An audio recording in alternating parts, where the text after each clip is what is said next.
live on the Muscogee Reservation, and you are on the Muscogee Pod. Jason Salzman along with my compadre, Miss Shelby Botone. Shelb. Hey, Stongo. Nice. Still got that good Muscogee Creek flowing out of you. Man, it's good to see everybody again, and we hope that you're not too surprised or taken aback by our new platform, but we're here on YouTube now, and we've got this great new look, and we're so excited to welcome a video aspect to our podcast. And Shelby, it's still Conversations from Our Reservation, but your two favorite podcast hosts are back, and you can see us now. So we're excited. We know some of y'all are more visual folks, so we decided to finally make our tube debut. And so, you know, we thought we'd get into like the year 2026 with some newness. You know, everything's happening, and we took a little time, and we like to catch our breath between seasons, if you will. And we got a lot of great things coming up this year. We're excited about some new ideas, obviously, with the new format, but a lot of things happening. And since we left you last time, a lot of things have been happening with the Muscogee Nation, and we thought we'd break down a recap of all the stuff that's been going on ever since we last talked to you. Heck yeah, lots happened since then. Yeah. Let's start off with the City of Tulsa agreement. Man, big time settlement, government to government cooperation. This is how it's done. One of the things that Principal Chief David Hill kept saying with this settlement agreement with the City of Tulsa is that it's not about bickering and having lawsuits and constant infighting and things not being able to happen. So we made it happen with the City of Tulsa, not only with the settlement, but with the Council Oak Tree ceremony this year, where we transferred the Council Oak Tree back to the rightful owner, the Muscogee Creek Nation. And so the City of Tulsa and the Muscogee Creek Nation really making a lot of headlines this last year. Also, the City of Bigsby raising the Muscogee flag at the Municipal Center there. I know that was a big thing for you to be a part of, Shelby. You got some wonderful photos that day. Look at that. I know, it was a beautiful day. And, you know, it's awesome that we're having these sorts of relationships with our municipalities within our reservation. This is how it's done. I mean, this is the way. That's been the theme of everything as we went through. So a lot of things happening in since we've been gone, of course, as we said, you know, the 5th anniversary of the McGirt decision. We had a big ceremony there, Sovereignty Day, July 9th, where we marked the occasion with a visit from Riaz Kanji. You remember him from the Muscogee Pod. Go back and listen to that episode. He was the winning attorney in McGirt v. Oklahoma. He came and visited us, and there's the podcast crew. I mean, not the podcast crew, but the Sovereignty Day committee there with Riaz. That's Y'all awesome. Did a good job putting that on. Well, thank you very much. We had a lot of great people on that. The lovely Ashton Salzman was involved as well.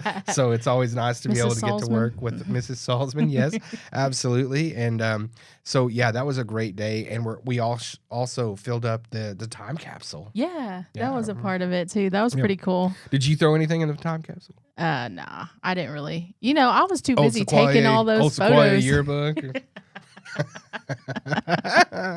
You're like class of what? I don't want to out you here, but what class of what? What was class it? of 2011. Okay, you're young. I'm still considered young. Mm-hmm. Okay, that feels good. I graduated from OU in 2005. Isn't that crazy? Really? Yeah.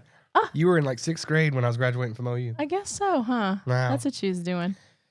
I know, right? And then a few months later, it came to the Muscogee Nation, and I've never been able to get away since. But yeah, that was cool. Sovereignty Day. That's cool that Mr. Kanji got to come. Yeah. You know, I mean, it was awesome meeting him and kind of getting his perspective, you know, and things like that. I mean, it's always good because it meant so much to us what he did for us. And it was awesome to get to meet him in person. You know what, too? It meant so much to him. Yeah. Like when you talk to him and like realize like just how incredible it was for him and the way he describes like how it was to argue this case before the Supreme Court and the fact that he did it in his living room with like just chilling like because of COVID and everything and I believe he's gonna gift the nation the quill pen that they give everybody that argues before the Supreme Court. That's awesome. So it's really cool, and that'll be on display too, along with the time capsule and the brand new Citizen Services building, which is coming up in the next couple of months. Oh, I know. Be That's brand new exciting. headquarters and new podcast studio too. Oh yeah. Yeah, I know, you know, right? I'm ready for that. Me too. Another thing we did was we were the co-title sponsors for the Santa Fe Indian Market this year. Man, that's big time. Yeah, that was really cool. Yeah, biggest Indian art market in the world. It's everybody worldwide. knows about, worldwide, global. Everybody knows about Santa Fe. Yeah. If you're indigenous, like all you got to do is say Santa Fe, and like most people are like, oh, that city in New Mexico, and like all the natives are like, oh, market. Yep. Oh, cool. Yeah. I've been a few times, like it's not even a city in New Mexico, it's the market. And so as you can see, the stars came out, Zahn McLaren there from Dark Winds and Reservation Dogs and many other movies and TV shows. Right there with Chief and a lot of people, Sterling Harjo out there for the big panel we had on Hickory Ground. That's the big thing we did out there, was garnish support for the Justice for Hickory Ground. We need our fellow Indian support. Yeah, justiceforhickoryground.com. If you don't know what we're talking about, go back and listen to the podcast episode. Now you can watch it. How cool is that? Hey. But go back and listen to the podcast episode on Justice for Hickory Ground and learn yourself up. Because if you're indigenous in this country and you don't know about that issue, you need to know. So, it's a big one. That's a good idea. Yep. Also, we had a plethora of groundbreakings, starting with, you mentioned it, the Welcome Center. All kinds of growth around here, show. I mean, it's been nothing but hard hats and shovels lately. Isn't it awesome? It's awesome.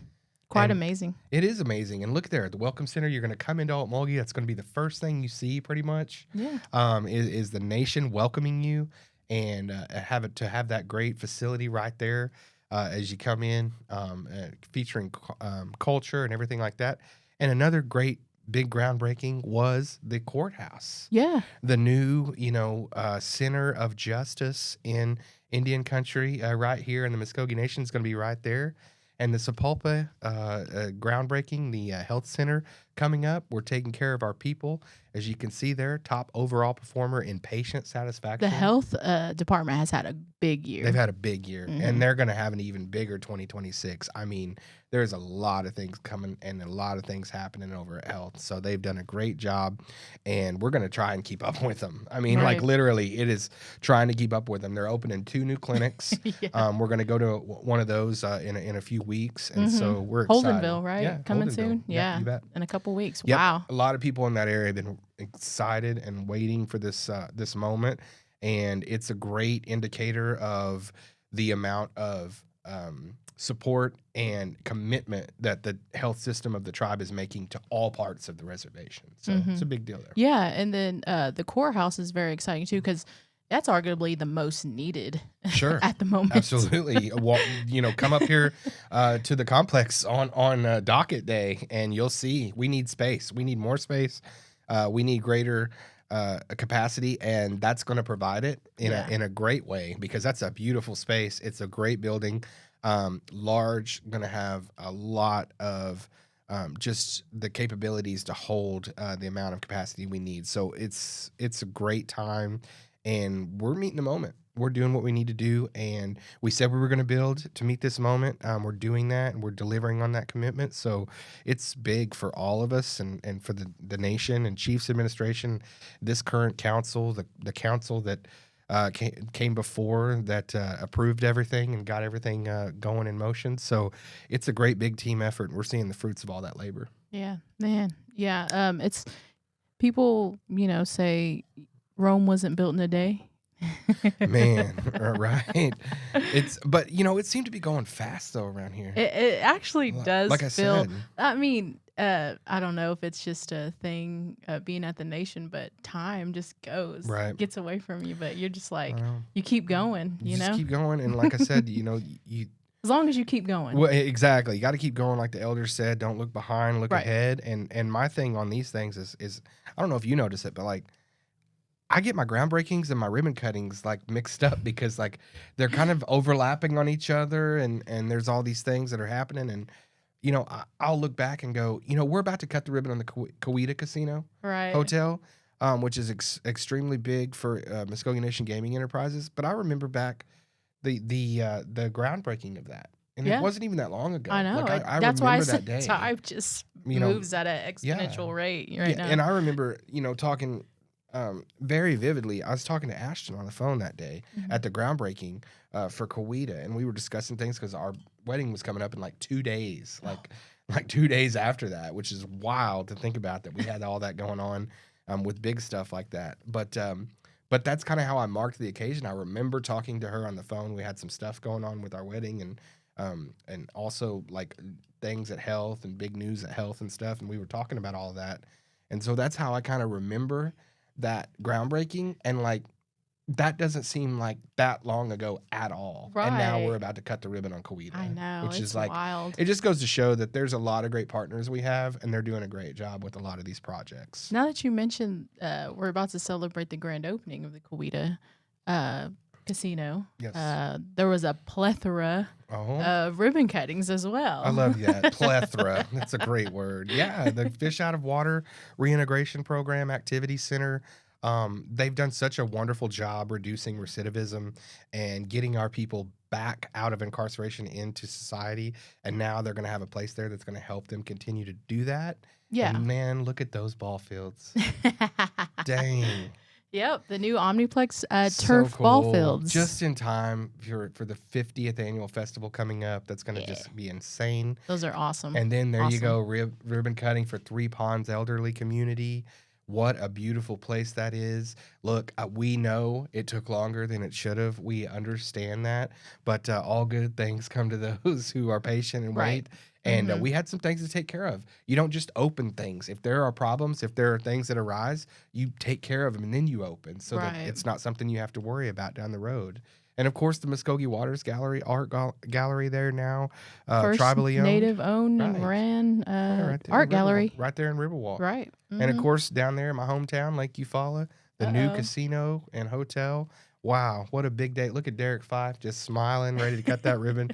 Derek Fife, the GM down there, does a great job, and M&G. That's you talk about health. M&G has had a big run here too the last year, and a lot of growth and 2 new facilities. And I think that they're really expecting Eufaula and Coweta to be sort of a game change for them in certain aspects, and also they're opening up the new mobile app so people can game right there on their phones. That's right. Providing new experiences and everything like that. So. Yeah, a lot of stuff happened. Wow, yeah, big year for them as well. Yeah, absolutely. Yeah, man, like I said, just we're blessed with a bunch of groundbreakings, ribbon cuttings, and, we're not done yet. No, we're not done yet. There's lots going on, and there's lots for us to keep up with here on the pod. So we're going to have some great conversations from our reservation, starting with today's episode, which we're coming back with, Natives in Comedy. And I think a lot of people out there, they've always known, kind of that natives are funny. We've got just this specific humor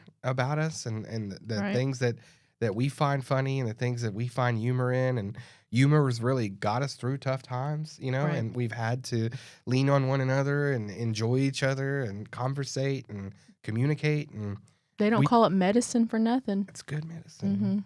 Yep. Good halis. Good halis. Laughter is the best haliswa.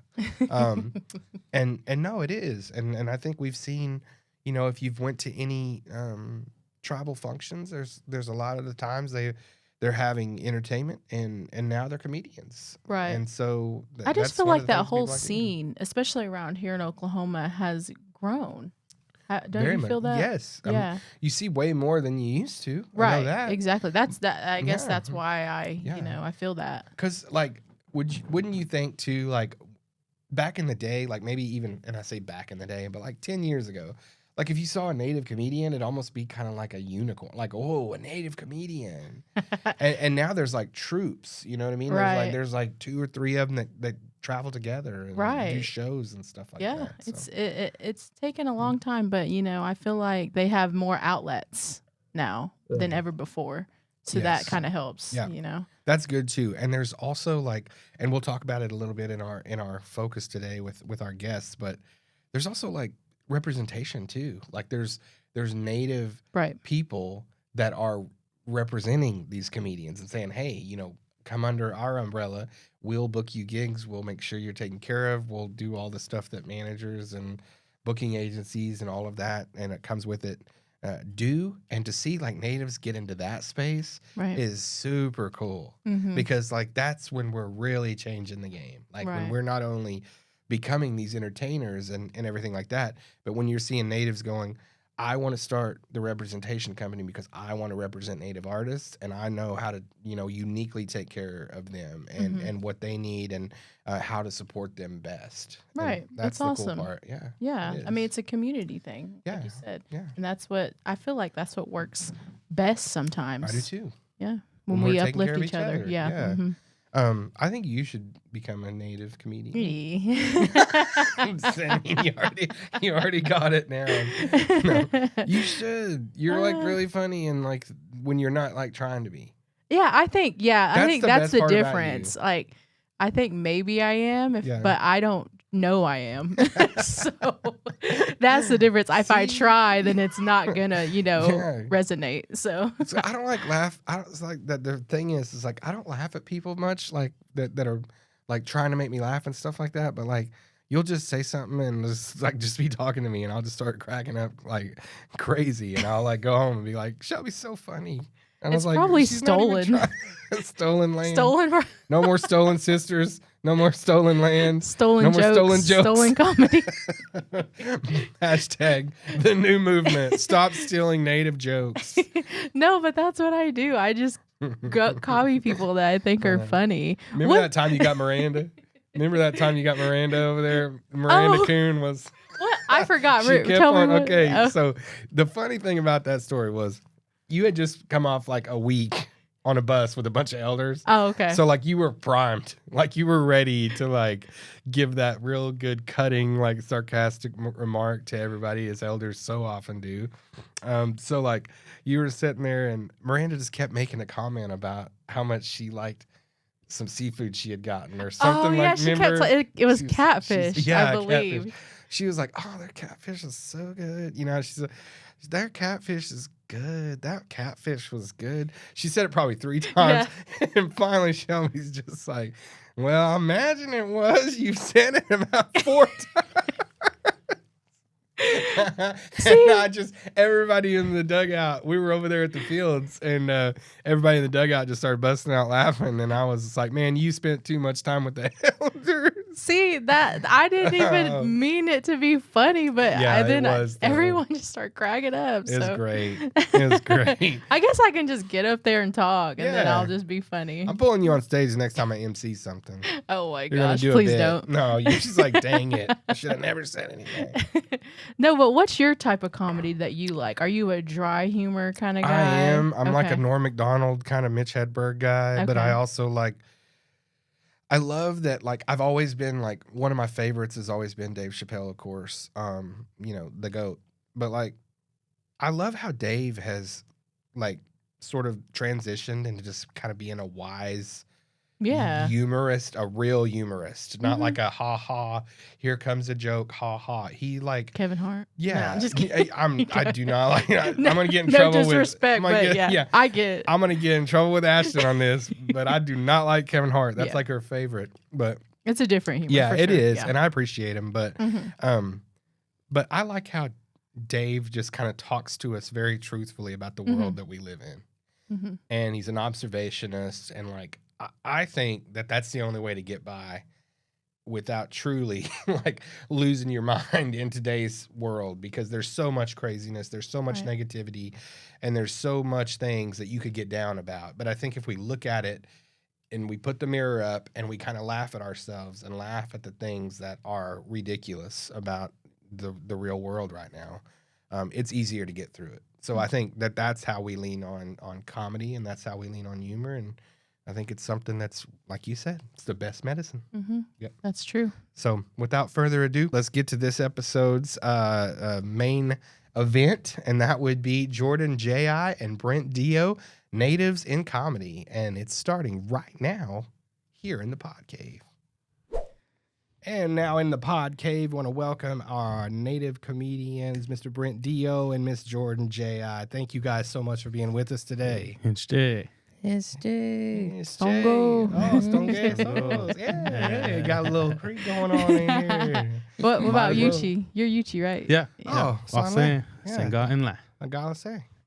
Senga and Wasn't very good. Senga I'm trying to and brush up my Yuchi just a bit. You know, I went over to the UK with Scott Stafford. That's the Henny Haw out at Duck Creek, and me and him were talking Yuchi and just kind of going back and forth. And I was trying to speak it to him, and he's kind of giving me that look like, you're doing too much. Stick to that Mississippi and Muscogee. So. Yeah, I'm the speaker out there. Are I'm you? the speaker of the ground? Yep. Fantastic, man. Yeah, and I teach. Okay. Yeah. I teach a free class anybody can attend at this nonprofit called Burning Cedar Sovereign Wellness. Okay. If you ever heard of it. Okay. They do a bunch of local free stuff. Anybody can go there, and they do a bunch of stuff for the community. Feed them and teach them how to make food. Cool place. Where's this at? Yeah. It's off of Peoria and Tulsa, right next to Harley Davidson. Okay. Awesome. Nice. Awesome. Okay. Go ahead. Cool. Yeah. No, I'm just saying. I mean, not a one-trick taco. This guy is like not just doing comedy. Yeah. You know, all kinds of stuff, and I mean, Yeah. community stuff. That's great, man. Right. Yeah. It's I've had the opportunity to learn my tribe's language, so I feel like since I'm one of the only ones that can teach it, that know enough to teach it, Mm-hmm. I have a responsibility to teach what I know. And I invite one of our elders out there that's still living, named Valerie Harjo. She's a descendant of Addie George, which she's done a lot of work for the Yuchi language that really propelled us to keep going and have a real stock to look at of recordings and stuff to listen to. That I listen to her a lot. Addie George. Fantastic. She done a lot of work with anthropologists to help learn the language in a way where they could get their degrees or get their theses done, get their master's degrees. Okay. Nice. And so she helped a lot of people do that, but it actually helped the Yuchi community in the process as well. Good. I'm glad she's getting a shout out in the Muscogee Pod. That's important work. Yeah. What kind of community work do you do, Jordan? Next question. But Jordan's yeah, like, I'm straight comedy, all right? I thought we was talking comedy now. we know Brent's Yuchi. What's your tribe and where are you from? Tell us a little bit about yourself. So my tribes are Muscogee, Choctaw, Mississippi Choctaw. I was raised here on the Res. I'm an Indian boarding school kid. Shout out to you, Fala. What's Same. up? Sequoia. Class of Nah. 2000. Okay, then. Yeah, yeah. And then I transferred to Sequoia. So I Yeah. graduated Oh, Sequoia. So dang. class of 08. Then went to high school. Hey. Hey. I thought I was better than.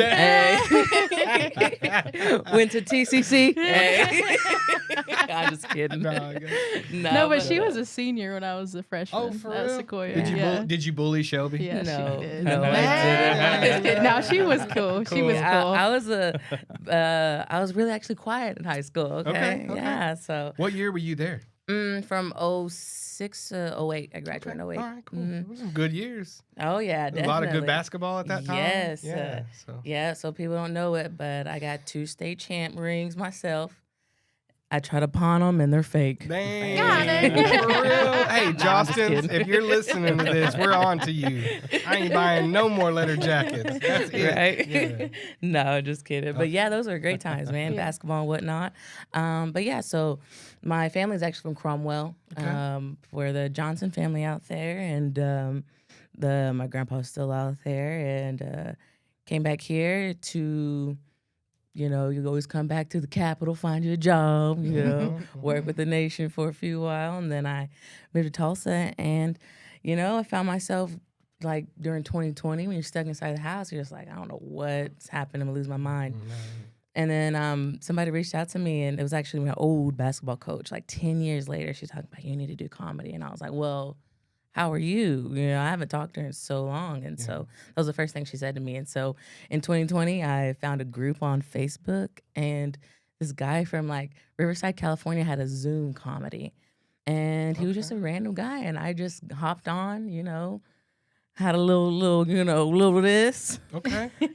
Courage, liquid courage.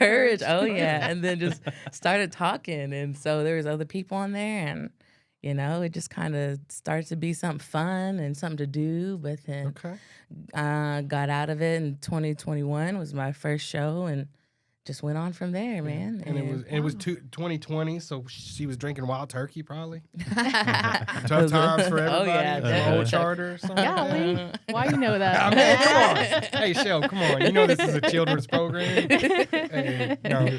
But like I am interested in the fact that, you know, it always kind of starts out like that for a lot of comedians, right? You just kind of yourself around your friends and people. Oh, yeah. And they go, man, you're funny. You should be a comedian. Yeah. You can do this. You Right. know? And then it's funny because it does take like insane amounts of courage. Like a lot of comedians they struggle internally because of just how much you're putting yourself out there. Was that one of the hard things to do at first? Definitely. Oh yeah. For myself, I always thought like I was afraid. However, fun fact about me, I wasn't that afraid because at Sequoia, what I wanted to do is I wanted to perform myself. Yeah. So I actually got a scholarship to perform at ECU.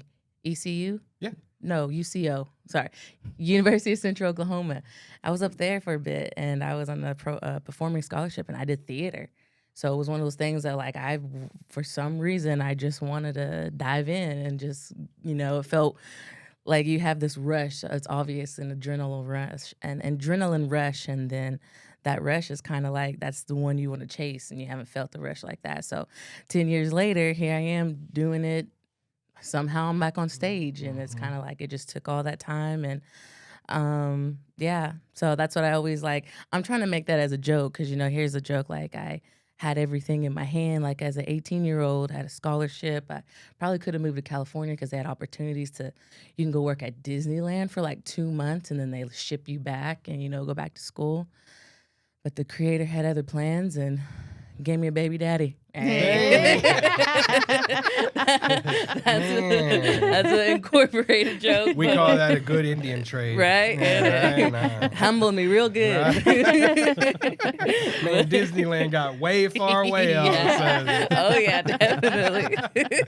What about you, Brent? How did you get started? Was it sort of similar in that way? I started about the end of 2017, and I had always like had a fascination with it. Like there's just one person on stage with all these people going crazy at everything they say. Because I watched Eddie Murphy Raw when I was like 10 years old or something. It's not like a 10-year-old show, right? But that's what my dad had, and he let me watch it.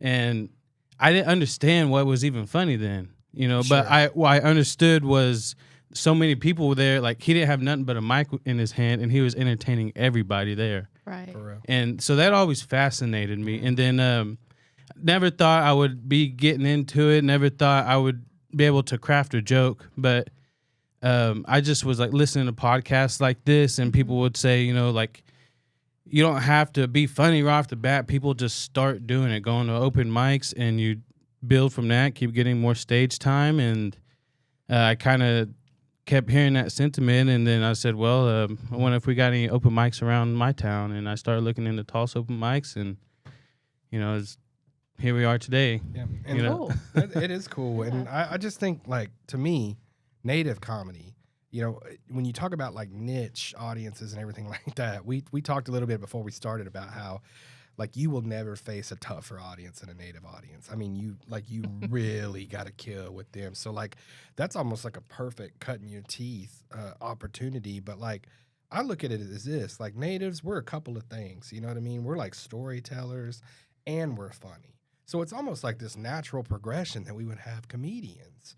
But, like, up until a few years ago, I wasn't seeing a lot of native comedians at some of our things. You know what I mean? And we started kind of incorporating, we're going to have, you know, a big event for health, or we're going to have this big banquet or whatever. Why don't we have some entertainment? And then we start thinking about, like, you know, have somebody up there singing or whatever. But then it just sort of kind of like naturally progressed into, what if we had native comedians? You know what I'm saying? And then some of them got, you know, a little bit bigger than others. And you know, there was a native comedy troupe back in the day, and some of those guys, but they never really came around to our, you know, res. They were always kind of like Plains or like up in Montana or the Dakotas or whatever, and really those places where, like, there's just different types of Indians around the country. You know, we Oklahoma Indians, I'm telling y'all, we go to like Arizona and they almost look at us like we're like second-class citizens. They're That's like, how it was at high school. Yes, they you called told us me that. country Indians. Yeah, because you didn't talk right. We use the words barely.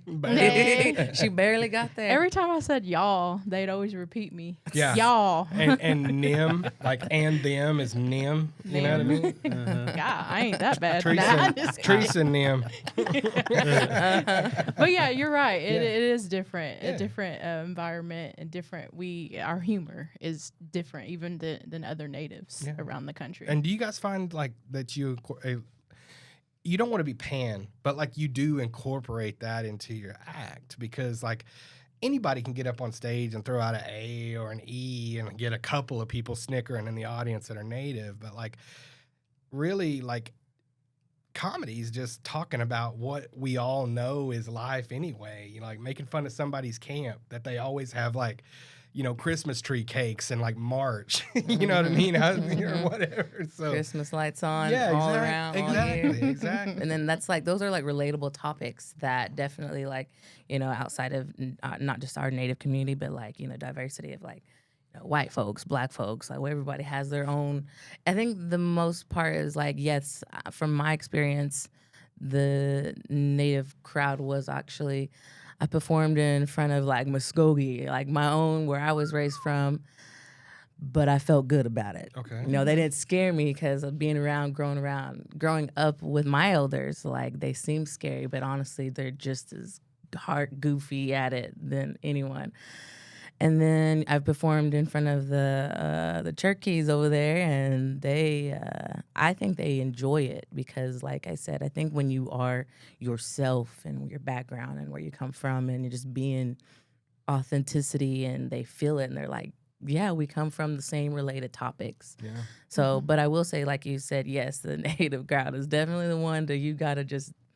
I'm not for sure. I guess you got to have it or you don't got to have it because they can sniff it out immediately. So, but I'm always grateful performing in front of a native crowd. With that being said, we need to get on that Creek Nation stand. Hey, we need to get on that Creek Nation Festival stage. So, hey, reach out to us, man.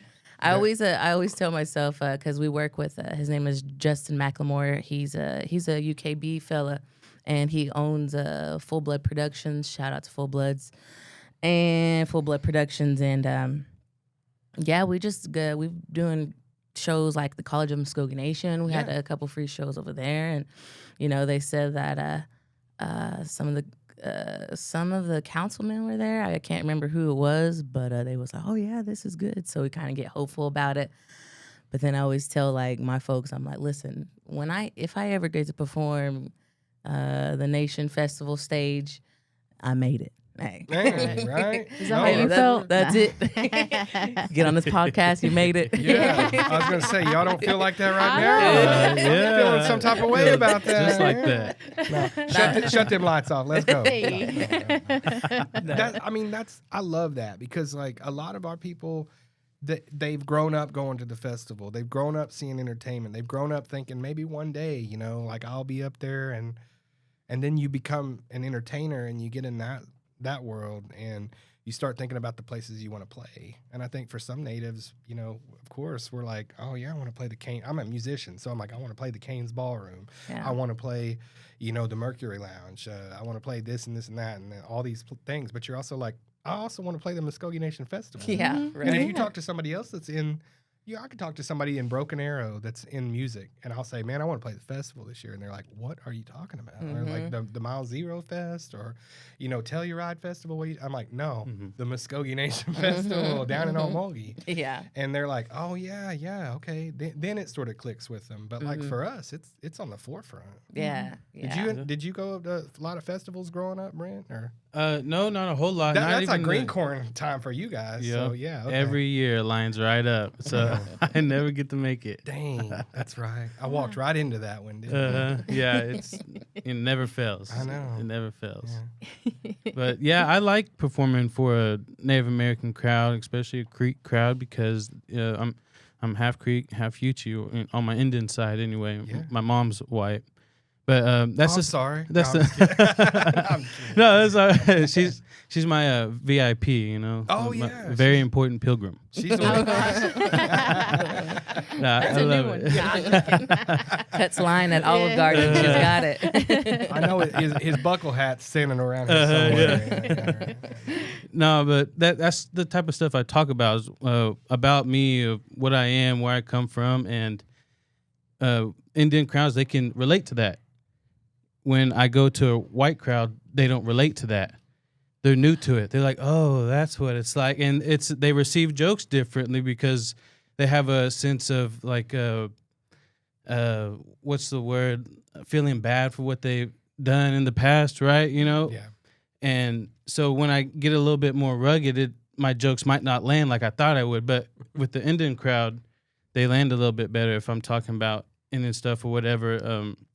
They understand a little bit better, or they have a better sense of humor, I guess. I don't know. Yeah. Do you feel more comfortable in front of a native crowd as opposed to a non-native crowd? Yeah.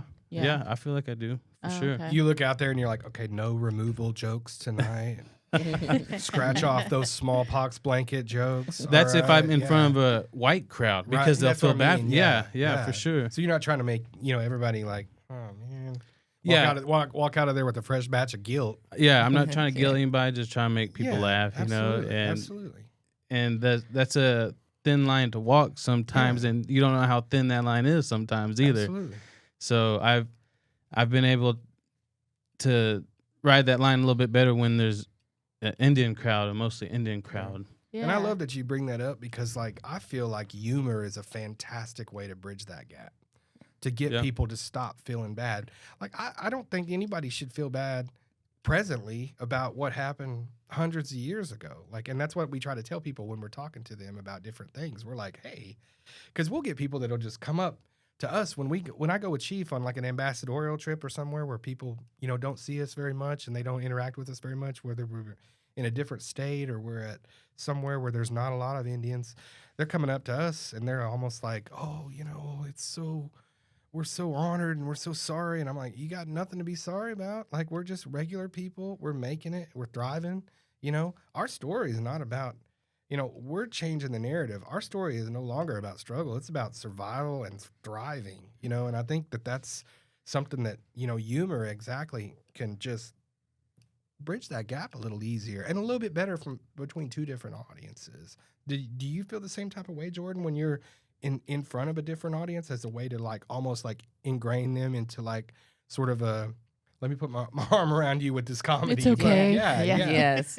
Yeah. I like Britton said, like sometimes you got to pick and choose your native jokes, because they do kind of feel bad. And then like, to be honest, as I've gotten in front of like majority of like white crowds, like honestly, they like nasty jokes.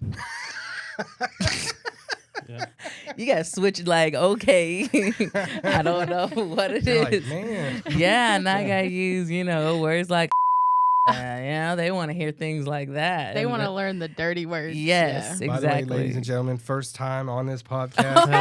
Sorry. It's okay. It's okay. You gotta bleep that. I think we gotta thank more. I'm sorry. So this is language class, wrong podcast. The girls over here making history up in here. My fault.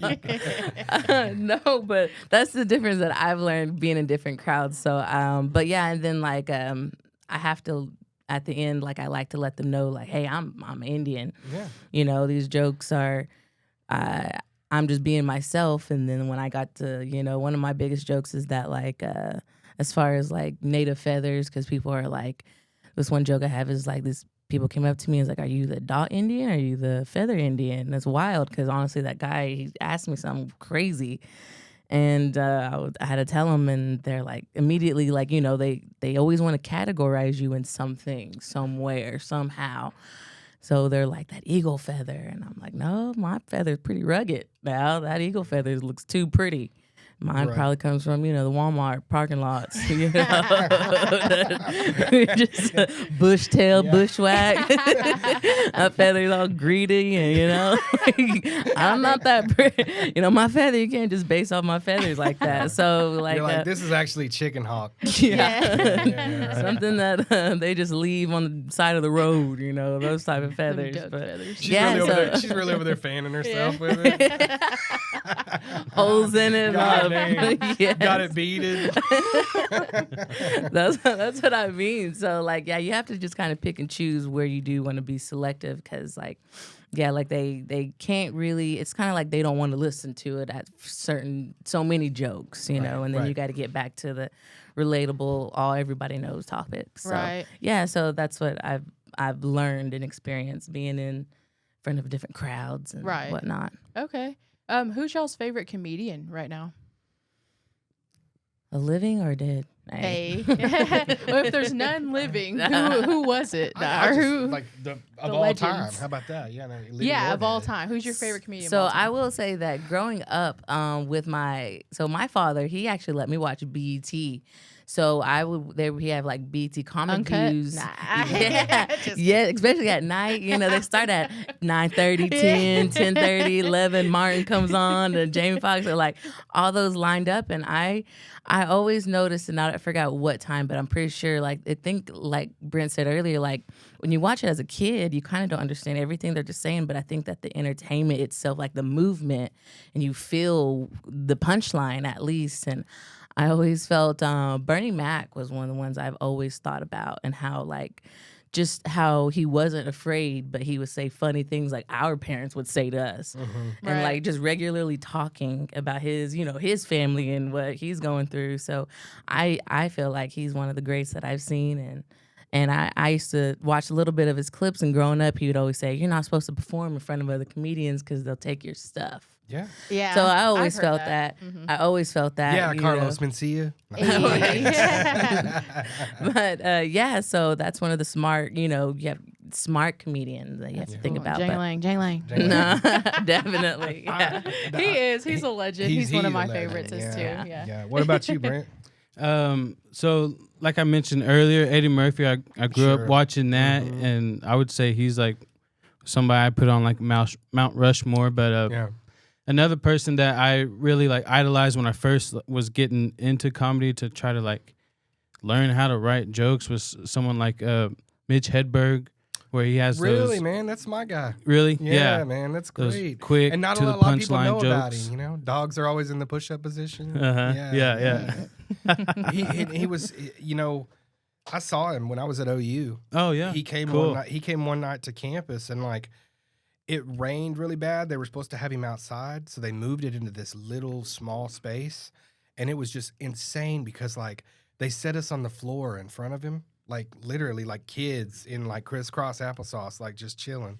And I was 2 rows back. Seriously, y'all, this is a moment in time. And he died not too long after, unfortunately.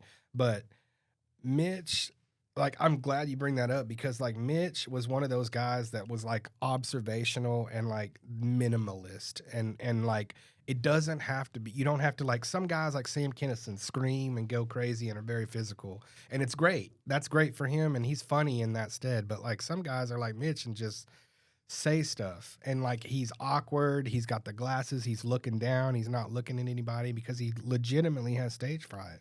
So he incorporates that into his act and was just brilliant with it. But I love those different kinds of comics and that you don't have to be a certain way. You can just be a little bit dry. There was one of the guys that I think came up with you guys, that was at one of our events. And I hate that I can't remember his name. What's that? Peter Bedgood, probably? No. Man, if I heard his name, I would know it. That's why I said no there. Maybe so. I don't know if it was Bear Paul, but... Was that a banquet? Yeah, it was at a banquet. But and shoot, now that I think about it, Brandon, it might be you if this is your style. But I used to have long hair. So okay. Yeah. So I didn't. Yeah, it's long hair. But you have such a kind of a real dry delivery. I'm a real big fan of Norm Macdonald. I think he's one of the funniest guys ever. And at those roasts when everybody's being like super raunchy and everything, he like turned it on its ear and got up and like did these old fashioned like nickel and dime jokes where it's like, you'll never get over the hill, not in the car you drive. You know what I mean? And people are just busting like in stitches. And like it was just sort of a middle finger at the, you don't have to get up here and just be as gross as you possibly can at these roasts. You can actually be pretty funny with just being PG. And I thought that was so like brilliant. And like whenever the comics do stuff like that, you know, when you came up and you were doing your set, I was like, I love the fact that this guy's just talking to everybody. Like it's very like just sort of storytelling. And that's where it gets back to like, that's when it's relatable. Yeah, that's was the cool part to me that I liked about it was he's just talking, that the words are making people go crazy. It's not somebody running around on stage doing all, it's these words that he's putting in a certain order where people are like, oh, I can't help but bust out laughing. And that's the way I am as far as like, I don't want to put too much filler where between each laugh, I want to try to get as many laughs as I can and try to stick to my set. I have to know what I'm going to say before I go up there. When I have a set, when I have something scheduled, I do stuff prior to get ready and make sure that my 15 minutes or whatever is going to get the laughs where I want it, when I want it, how I want it. And if it don't go to plan, and it has not gone to plan before, you know, just try to connect with the crowd a little bit more and then keep pushing through it, you know? Yeah. Master the it craft. can be tough. Respect. Because I know. like whenever you get stuck like that, I imagine you guys start looking around the room and seeing like, can I find something to jump on? Is there a lady wearing a crazy hat? Is there a dude? You gotta be quick in it. Is there is there a dude that looks like, you know, the meme of I'm not gonna tell anybody when I get on council, but there will be signs. You know, the dude with like the turquoise everywhere and everything. Beaded like, bolo ties. Right. Real native up in here. Yeah, like I got all this stuff planned, but I'm trying to make it look like it's all Sure. coming off the top of my head or something. Like we're just sitting here talking. Because if it just sounds like I'm reading my script, they notice that, and then they start disconnecting, and then it don't matter what you say, they're like, okay, they lost you. you're just acting now, you know? You gotta hold that audience. Right. And so sometimes you gotta like stop and say, hey, what are you doing? Where you from or something? It's like that connect. in any entertainment, you know. Treat like a playing conversation. music, you're like, we're losing them. We gotta pick this up or something. That's so. why it's a real talent, you know? It is. And then you mentioned Eddie Murphy. It was funny because I seen an interview with him one time. And, you know, they say comedy is very underrated, like in the movies and movies mainly. They don't get nominated for Oscars, you know, stuff like that. Even though it takes that level of talent to even, you know, make a good comedy, you know. But he was saying, like, he got nominated for an Oscar, Eddie Murphy did, for Dreamgirls. And he said that somebody was telling him, there's this look you have in Dreamgirls. He's like, it's that look. He's like, you just give that look. And he's like, that's what got you that Oscar nomination. And he was like, a look? He's like, what about when I was playing 5 or 6 mother in the clubs? Which is like, to me, you should get an Oscar for playing 6 different people in one movie. We've all seen the movies where Eddie does that. You don't even know it's him. Like the first time I seen Coming to America, and they rolled the credits, and they're putting Eddie Murphy like over all of these people. I'm like, that's not him. I know, yeah. Like the white man in the Mighty Sharp, the barbershop. I was like, the barbershop. There's no way that's him. There's no way. You know, I mean, you know, shout out makeup and all that, but like at the same time, that's insane. Is the way he could affect his voice as an old Jewish man instead of a young black man. I mean, that's just like, how is that not Oscar worthy? It should be like developing characters. Yes, yeah, exactly. Because I think it's easier to make somebody cry. I mean, it's easier to make somebody cry than it is to make them laugh.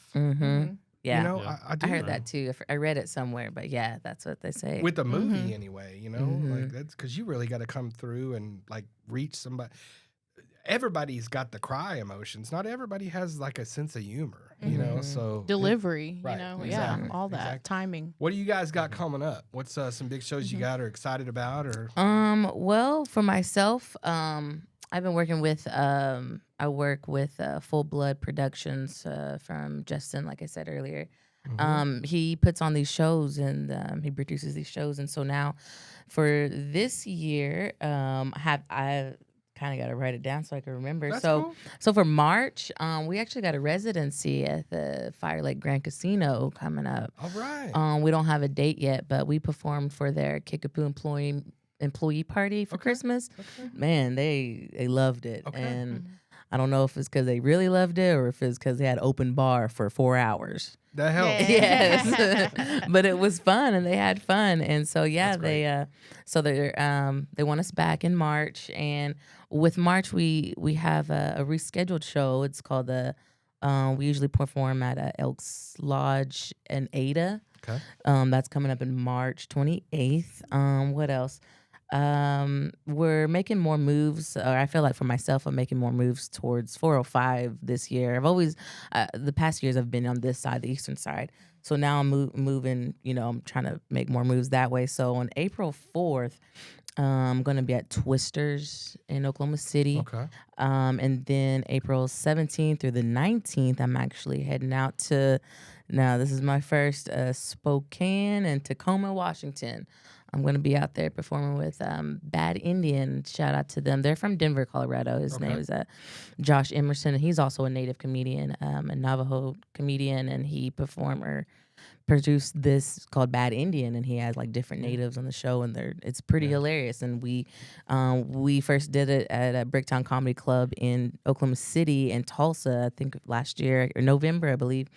And it went well. So now Bricktown Comedy Club in Washington has picked us up, and he wants me out there to join the crew again. So they got a Bricktown Comedy Club in Washington? Spokane, Washington. That's amazing. Cool. And Tacoma. I love that. Yeah, And I love what they've brought to Tulsa. I saw Mike Epps in Tulsa. I did too. I was there. Was you there? He was amazing. He's was always so good. amazing. Yeah, he's so funny. Yeah. And that's another comedian that I will always go see every time. So, and then what else? Actually, I do want to put out there, we are actually working with Full Blood Productions. They got asked to help with a comedy show in West Covina, California this summer. Okay. So I believe that we'll be traveling, and it's around FIFA World Cup. We're introducing... Yeah, and that's wild. And so like that's great. Yeah, so this year kind of seems like a good traveling year for myself, and yeah, and I'm just a small Indian kid from Cromwell, gosh darn it, and travel around for comedy. So just follow me also on my social media platforms, Jordan Jayi, that's spelled Jayi, Facebook, Instagram, and so come on out. That's for myself. Awesome. Brent, what you got going on, man? My next show, and that's the only one I got coming up really, is the 28th of February at Twisters, like she was talking about. Okay, yeah. If you go to twisters.com, you can find tickets and the address and everything. Okay. Be on that show with Shauna Blake headlining and hosted by Brandon Kilo. I love it. Awesome. Now, the Full Blood that you mentioned, Full Blood Productions, do they just do comics? Or is it any kind of entertainment or anything? No, they do any kind of entertainment. So they also hire like bands. Okay. We've hired it's been Chabon and Hector and the Hex. Yeah, Hector and the Hex. I think we had, I don't know. No, not. I was thinking of Lance Gouge. I think he hired him. Yeah, he did hire him at one time. Okay. Yeah. So like he hires bands and stuff to like introduce comedy and the comedians on stage and stuff. So yeah, he does different kind of. I think he also does like wrestling and stuff. Like they're getting into a lot of different entertainment. Dang. So yeah.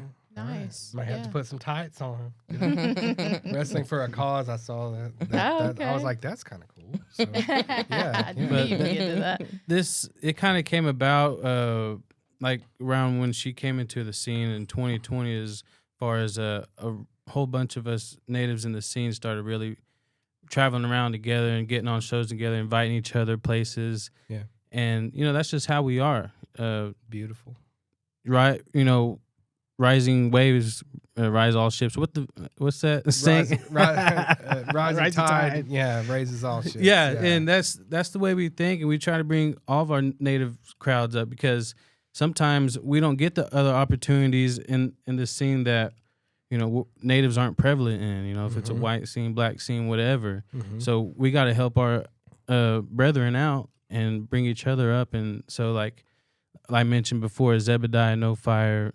We got Jordan, me, Dakota Six Killer, a whole bunch of other guys, Will Buck, that we travel around with, and Keelan Bear Paw. We make these comedy shows, and we're that Oklahoma Indian crowd that kind of we're the prevalent Indians doing comedy here. Hey. This Oklahoma in this state, country Indians. Country. And so we've actually got to invite those guys from up north down here and do shows with them and make those connections and hopefully like go up there where they're from and like she's doing. So I love it. That's cool. And you said there's always been like native comedy groups around, absolutely. but Ernest, like the 1491s, and Ernest Sotai stuff like that. The 1491s, absolutely. What about the Res Cops? Res Cops, man, those guys do a great job. I mean, and the podcast too, the ghost hunters and all that stuff. I mean, that's cool though. Shout out those guys. Yeah, sure. Y'all's trying to like form y'all's own for, like you said, Oklahoma native comedians. And since you mentioned that, like, I want to ask y'all, what advice do you have for any natives wanting to pursue comedy, stand up? To be honest, wanted to be in entertainment when I was a teenager, and then having setbacks in life, and then coming back to it. I'm in my 30s now, so my advice is like believe in yourself. People say that's superficial, that's what everybody says, but it's honestly true. It's about your worth, and you've always been that person. Your authenticity is real. Your individuality is real, and all you got to do is just, it's, setting up jokes. It's honestly like an equation. You can learn to 1, 2, 3 punchline, 1, 2, 3 punchline, and as long as you know that you can make yourself laugh, honestly, like. People love that. They laugh at what you laugh at because, like I said, it's relatable. So be yourself. Believe in yourself. It may take time. You're not going to get famous in, 4 years, but you have opportunities that grow and you don't even realize how big you grow it. And all I could do is, struggle and believe. Man, I'm inspired AF over here. Yeah, I'm along the same lines. There's just persistence. Keep going. Don't give up. Believe in yourself, because you might not see a whole bunch of Native American comedians out there touring and making big headlines, but they're out there, and that doesn't, just because you don't see them doesn't mean you can't do it. Mm-hmm. And because it does help when you see inspiration, see somebody come where you're from, and you're like, wow, well, if he can do it, I can do it. And even if you don't see that, just know that you can, because it just takes persistence. It just takes getting out there and doing it and getting over your fears. You got to get over your fears of stage fright, and don't be afraid to face your fears. That's probably the biggest thing right there. And I love that, because that's take you places. I think that's so important for our young people too. Is like, be confident and stand 10 toes down in who you are. Like, don't be worried about no crowd. You've come through. Look at what all we've come through and what we've built to be where we're at today. Let's be strong in it. Let's not shy away and everything like that. And we've always sort of been pigeonholed with that, right? Like the stoic Indian. He doesn't like to say anything. He won't get up in front of anybody or whatever. We've all heard that. And it's like, we just got to start chipping away at that, because when our young people, when you see them do it and when you see them get good at it, it does something for your heart that, like, I can't even describe. You just feel like chains breaking away almost. Not to get too deep, but like it's and that's called thing. A summary of healing. Yes. You're healing yourself, and you're your energy turns into chi like Panda, and everyone else starts to feel it. That's how I always think of it. But yes, but yeah, good advice, y'all. I mean, great advice. that's you can take that, and that's just good for life in general. Absolutely. So thank y'all for being on today. Yeah, I really guys. appreciate it. Thank you for having us. It's awesome. And best of luck and everything. And we'll be looking out for those shows and all the stuff that we talked about. I think it's very important to shout people out. I love the fact that you guys were more than welcome to like sit down and say, hey, I got here by linking up with this person. We work with this organization. This is a guy you guys should check out. This is a troop doing great things in Denver. Put them on. So like we will in the show notes. We'll put the things that we discuss. So thank you guys for that. All right, Appreciate the time and keep making people laugh. It's good medicine. Yes, sir. Thank you. Mado.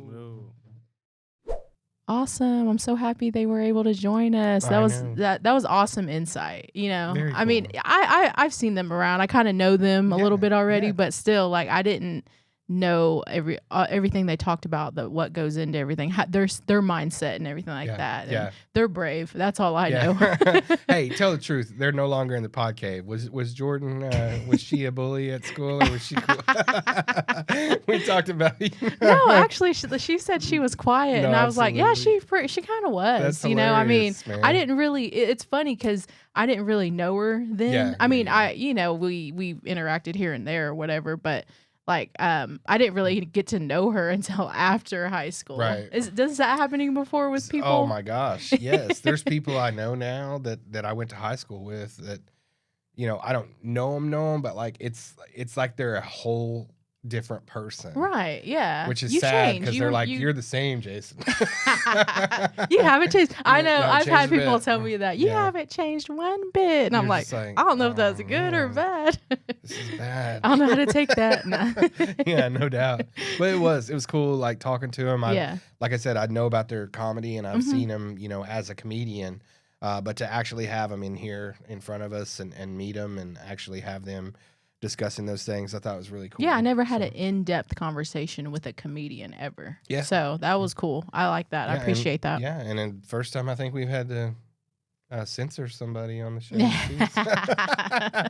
So that's kind of cool. Yeah, that was. Right? I mean, you never know what you're going to get with these comedians. Yeah, no, it's awesome. A comedian. It's a thin line, right? Yeah. They walk a thin line.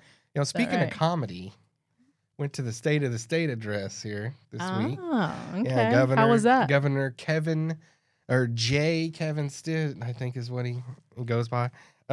Indian Kevin Stitt. Indian Kevin Stitt. Gave his last State of the State address at the state capitol, and as we customarily do, went up there with Chief and Speaker Hicks and Chief of Staff Jeff Fife, and we all did our duty and sort of sat in the gallery as we often do. With Governor Anatubby from Chickasaw Nation, Cherokee Chief Chuck Hoskin was there, Seminole Chief, Iowa Tribe Chairman, all in the house and listening. And of course, when it gets to the part of the speech about McGirt and tribal sovereignty and everything like that, we got to put up with all this nonsense about DEI and race and it's a different set of rules for your race. And we're here 8 years later, 7 years later, and there's still a fundamental ignorance and misunderstanding of tribal sovereignty and our political status as citizens of sovereign nations rather than a race. When it comes to being citizens of those nations within a state, somebody, hasn't taken the time whatsoever to listen to anyone that has a, just a base level, understanding of civics and tribal civics and tribal sovereignty. Doesn't want it. That's the thing. It's not that he can't learn it or doesn't take the time, does not want to accept it. I think Chuck Hoskin, the chief of the Cherokee Nation, said something yesterday I saw, and he said, he wants to live in a world where tribal governments are just eliminated. That's the actual. That's the truth. The end goal. That's how they believe or yeah. feel. Yeah. So, really, Chief Hill came out with a strong statement rebuking some of the rhetoric in the speech and was well received. And I think, what Chief said, he was like, the best thing about the speech was that it's his last one that he's ever going to give. in that body. Good one, Chief. Yeah, absolutely. Good job there, Chief. And also, the comedy part, though, comes from there's now become like a moment that will live in infamy from the speech, as he says, an Indian named Kevin Stitt, while motioning to himself. And God love him, whoever was doing production on the recording of the actual speech, they say, go to camera 2 now, and camera 2's on the gallery of tribal leaders, and it just sort of catches us all up in the gallery just cracking up laughing at him saying an Indian named Kevin Stitt. And you see all the tribal leaders laughing, like out loud laughing. And it's since become like a meme and like an AI cartoon. And we'll put it up and everybody can see it. Hopefully everybody shared it and seen it everywhere on social media. But that's part of that native humor. And I love that this is happening during our Natives in Comedy focused episode, because that's what it's all about. And natives, man, I swear, Governor Stitt is learning more about us in these last few years just from the memes he's seen made. And I don't know if anybody's seen Chief as the MMA fighter with Stitt down in the octagon. We'll show that one too. We show that one too. And then Chief as The Rock, and then Chief driving on the turnpikes on the back of the motorcycle. I mean, there's just so many like great moments of a lot of funny natives out there that put these things together and put them out on the internet. Oh, Thank I know. goodness. The internet's undefeated. Even though it's a real issue and it affects us, and it's upsetting. Once again, though, this is our way of try to deal with it. This is how you deal with these things, and we do anyway. Mm-hmm. And it was just really hilarious, and everybody's sharing it around now in the aftermath. So it's something that I think will be, a part of like Native history, is that funny time when after that speech, the tribal leaders just got a real chuckle out of that, out of him saying that. So that was hilarious. And again, we press on and look forward to the day where we do have a governor that respects tribal sovereignty. Right. Like they said, we were here, but we were here before many administrations. We'll be here after. Yep. And unlike corporations that will leave the state of Oklahoma, we never will. We're here to stay. Right. You're either going to have to accept it or deal with the aftermath. And I don't think he likes the aftermath right now, because tribal nations, tribal governments are thriving, and the communities in which they serve recognize that, and they get behind them. And they don't get behind this governor and his war on tribal sovereignty. Right. Yep. We'll be here after his 10 years done. Word. Mm-hmm. Moving on to, like you said, you mentioned the new headquarters. Mm-hmm.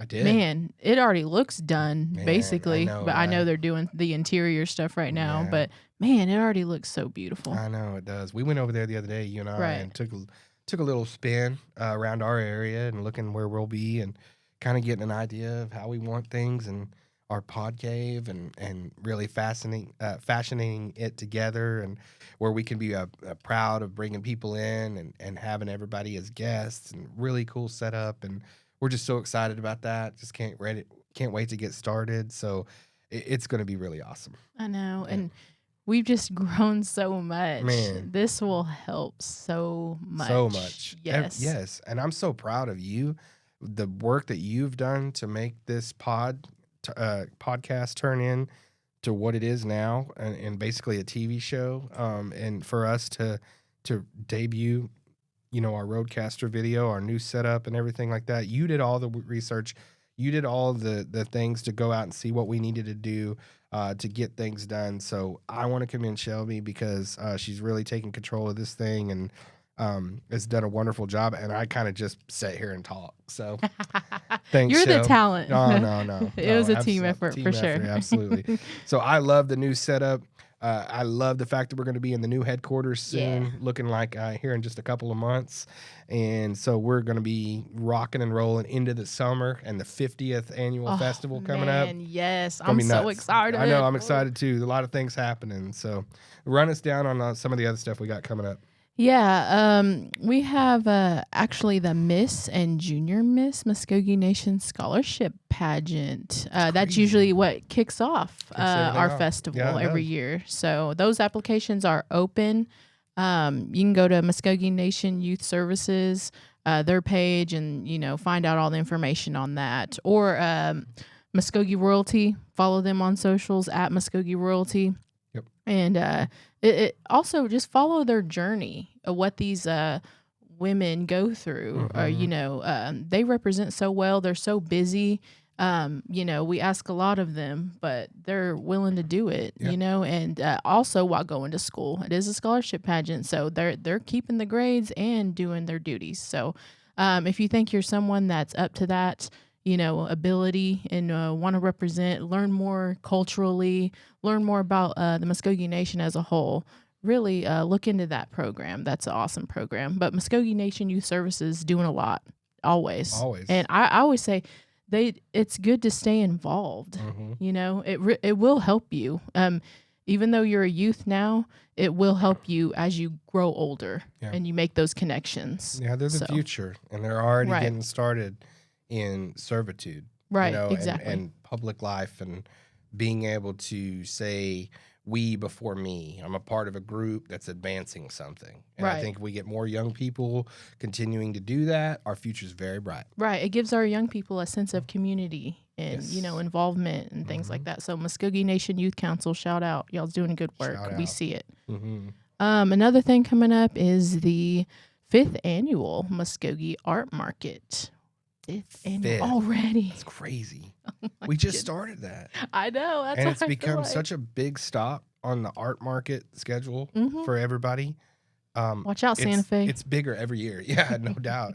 Now there are going to be people in New Mexico going, I wonder if we could sponsor the Muscogee Art Market this year. Yeah. Siobhan's like, yeah, that'd be great. Yeah. Siobhan Agee, shout out. Great job with the art market. It's become incredible.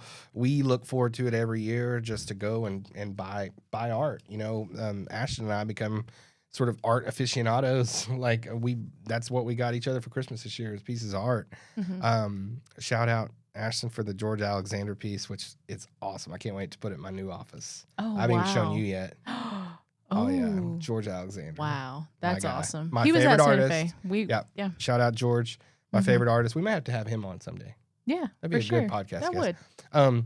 Anyway, sidebar, but got this insanely cool piece from George depicting Chito Harjo on a horse rearing up with a pistol, and it just boss moves. Nice. I love it. Where are you putting that? In your den? Yeah, I'm gonna put it in my den. You have a den? No, I'm gonna put it in my new office. Oh yeah. Yeah, absolutely. Oh, that's gonna be fire. When people walk in, I want them to just feel the spirit of Chito. I want them to be like, man, it feels like there's a snake in here about to bite me. Oh. What? All right, now. Oh, I know, simmer right? down. Calm No, down. I just, when I talk about Chito, I just get fired up. Me up. He does. If he doesn't, you're not Creed. No, but we have so many events going on all the time, so you go to MuscogeeNation.com and, we have a list and more info of all the events taking place all the time. Shout out Chris Byers. Yeah, shout out to Chris, our web specialist. Yep. He keeps us up to date on the website and everything like that, which... it's constant work. And my man's always like, hey guys, put this new plug in. I got a new wing ding on the website. Go check it out.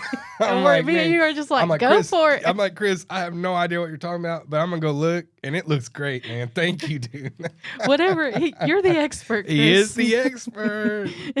But yeah, shout out Chris for keeping our website up to date and everything like that. So also be sure to like and subscribe. Yes.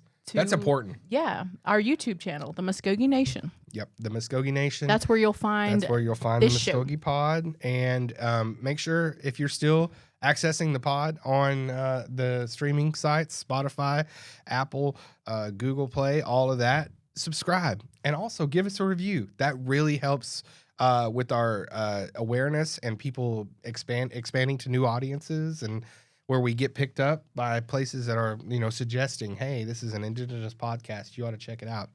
You want to hear something cool? I haven't told you this yet. I'm glad I'm doing it on here. Uh-oh. It's in Scotland. Oh yeah. Okay, Ooh. we'll talk about that soon. We'll do an episode. We'll do where an episode we about recap that, my UK trip. Mm-hmm. I'm in Scotland, and we're at the University of Edinburgh, about to do the first ever international repatriation. Shout out Muscogee Nation, University of Edinburgh. This lady comes in. She works at the University of Edinburgh, and she says, I'm not going to do the Scottish accent, but she goes, I recognize your voice. And she goes, are you Muscogee Pod? And I said, yeah. And she goes, I was listening to it on the way over here. And I was like, Scotland. That's awesome. Wow. Right? That's I was like, cool. okay. All right. I was like, okay. That happened to me Shell. before. Yeah. But more local. You're like, it was actually somebody from Cromwell. Yeah. Very local, very res. Yeah. But You're like, it wasn't Dustin, it was Scotland. I mean, it wasn't Scotland, it was Dustin. Dang. Yeah, that's funny. Wow, that's awesome. Yeah, I know. That's cool. It was super cool. But yeah, they listen to us all over. I see the map, and it's pretty amazing. I know. The first time you ever brought that, or showed me, you were like, hey, there's somebody like listening to us in New Zealand. And I was like, man, shout out Moiho, the guy that came to the festival that year. Yeah. I was Maybe like, it was him. Probably him. Yeah. Yeah. So it was awesome. And it was a great trip. We'll cover it in a pod. Yeah, I follow promise. us on socials. Yep. We got Instagram. DM us if you got any ideas or any questions or guests recommendations. Let us know. Yeah. We'll try to let you know who we're gonna have on future shows so that maybe you can submit your questions and we can ask them. Be great. Mm-hmm. Yeah. Questions, comments, criticisms, gripes, and/or complaints. We take them all. There. Yeah. Muscogee Pod at MuscogeeNation.com. So. All right. What do you say? We get out of here? Get out That's of here. good for the first one? Absolutely. Good. All right. First Cool. One. All right, everybody. Thank you for joining us on this conversation from our reservation from the Pod Cave here at Muscogee Nation headquarters. This is the Muscogee Pod. Jason Salzman, Shelby Botone, and we will see you next time.